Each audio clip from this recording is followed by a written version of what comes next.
Basically 250.9 250 rupees per share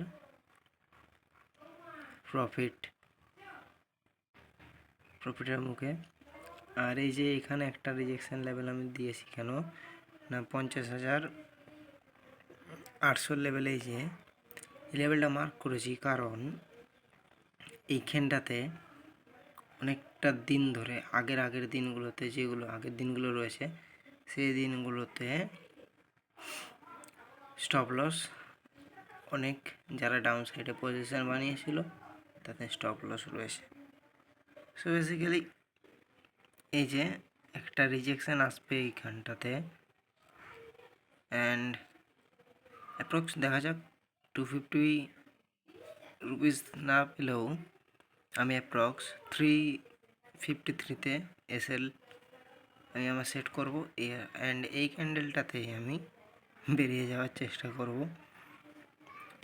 so target দিলে target নিয়ে বেরোবো, হচ্ছে স্টপ লস হিট করলে স্টপ লস নিয়েই বেরোবো। তো দেখা যাক এবার।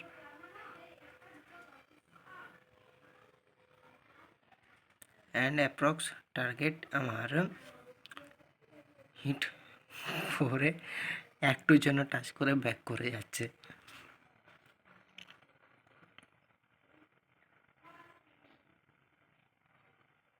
অ্যান্ড এইখানে দেখো একটা স্ট্রং রিজেকশন ক্যান্ডেল এসেছে, মানে কনফার্ম এটা আপ ট্রেন্ড যাবে। অ্যান্ড এই দেখো আমার টার্গেট একদম আমি টার্গেট অ্যাচিভ করেছি। তো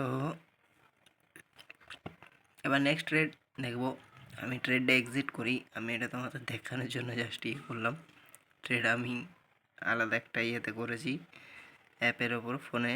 তো ট্রেডটা এক্সিট করি, এখনো পর্যন্ত আপসাইডে যাচ্ছে। তো দেখা যাক এক্সিটটা করি।